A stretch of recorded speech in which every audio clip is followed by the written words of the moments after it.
장애인 문화복지신문 제356호 제3연 기사입니다. 가평군 경제적 취약계층 지원 위한 세외수입 체납자 적립보류 추진. 가평군은 코로나19 여파, 우크라이나 사태 장기화 및 소비자 물가 상승과 금리 상승세 지속으로 취약계층의 경제 부담 및 민생 경제가 악화되어 납부 능력이 없는 경제적 취약계층 체납자에 대한 지원 필요성이 증가함에 따라 오는 10월 24일부터 올해 말까지 10주간 세외수입 체납자 적립보류를 적극 추진한다. 우선 소멸시효가 완성된 체납자료는 조속히 시효 완성 정리를 실시하여 납세 의무를 소멸하고 예금 매출 채권 등 즉시 추심 가능한 압류재산을 처분하고 차량 초과 및 실물 없는 차량 등을 조사하여 차량 압류를 해제함은 물론 평가액 부족인 실익 없는 압류 물건의 체납 처분 중지로 적립보류를 추진한다. 아울러 체납법인 전수조사를 통해 폐업법인, 사실상 폐업법인, 해산간주 및 청산종결법인에 대한 적립보류도 추진한다. 체납액 상담 등 납세자 홍보를 강화하고 일시적 또는 생계형 체납자는 담세력 회복 지원을 위한 분납 유도와 강제 집행을 유예하는 등 서민생활 안정에도 힘쓸 계획이다. 다만 납부 능력이 충분함에도 고의적으로 납부 의무를 이행하지 않거나 부동산, 채권 등을 가족, 친인척 명의로 변경하고 체납 처분을 회피하는 비양심 체납자에 대해서는 사후 관리를 철저히 하여 은닉재산을 끝까지 추적 조사해 징수 활동을 강화할 방침이다. 가평군은 이와 같은 적극적인 적립보류를 통해 코로나19 여파 및 물가, 금리 상승 등 경제위기 상황으로 납부 능력이 없는 경제적 취약계층 체납자에 대한 경제적 압박감 해소와 사회 일원으로 참여를 지원하고자 한다.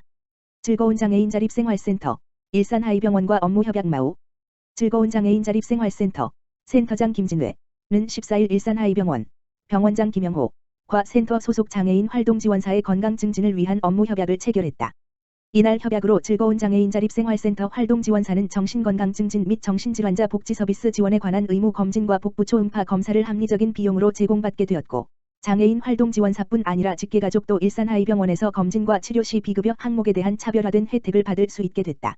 김진회 즐거운 장애인 자립생활센터장은 장애인 활동지원사의 건강 증진을 위해 협력해줘 감사하다고 전했고, 권승희 사무국장도 활동지원사의 검진 혜택을 통해 결국 서비스를 받는 장애인들이 안심하고 서비스를 제공받을 수 있는 계기가 될 것이라고 말했다.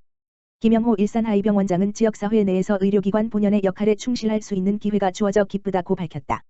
즐거운 장애인 자립생활센터는 장애인 인식 개선 사업과 장애인의 인권 옹호 및 권리 찾기, 일자리 창출, 장애인 활동 지원 등의 사업을 진행하고 있으며 장애인과 비장애인이 더불어 함께 살아가는 장애인의 미래를 생각하는 단체이다. 일산하이병원은 나눔과 봉사를 위한 체계적인 시스템을 구축하고 각종 사회 공헌으로 지역 주민들의 믿음을 사랑으로 보답하는 의료기관으로서 활동을 꾸준히 이어가고 있다. 고양 용정초등학교, 장애인식 개선을 위한 이해교육. 더불어 배우고 함께 성장하며 꿈을 키워가는 용정초등학교는 2022년 2학기 장애인식 개선을 위한 이해교육을 2022년 10월 21일 금에 실시했다. 이번 장애 이해교육은 학생을 대상으로 한 장애인식 개선 샌드아트 공연과 교직원을 대상으로 한 장애인식 개선 대면 연수 및 학부모 연수로 진행됐다. 어린이, 청소년을 위한 마술 및 그림자쇼, 샌드아트로 배우는 장애인식 개선 공연은 교내 체육관, 군마루에서 이 물결표 쌓인 4교시에 걸쳐 2개 학년씩 전학년 학생들이 진지하게 공연을 관람했다. 장애인식 개선 연수는 장애인 등에 대한 차별금지법 및 장애인 학대금지법을 중심으로 외부 강사, 황태륜 변호사의 대면 연수로 교내 도서관, 세종관에서 전교 직원을 대상으로 진행했다. 또한 학부모를 대상으로 우영우로 보는 장애 이해하기 가정통신문을 배부하여 장애 학생에 대한 편견을 해소하고 협조 분위기를 이끌어내었다. 이번 장애인식 개선을 위한 이해교육을 통해 장애인에 대한 편견을 해소하고 장애 학생의 권리와 인권 보호에 관한 이해를 증진시키며 학교 현장의 통합교육 분위기를 확산해 가는 계기가 되기를 기대한다. 고양시 주민참여위원회, 고양시 공공도서관 활성화 방안 연구보고서 발행. 고양 등내시, 시장 이동환 는 21일 고양시 주민참여위원회 문화공간분과 주관으로 고양시 공공도서관 활성화 방안 연구를 진행하고 연구 결과 보고서를 발행했다고 전했다.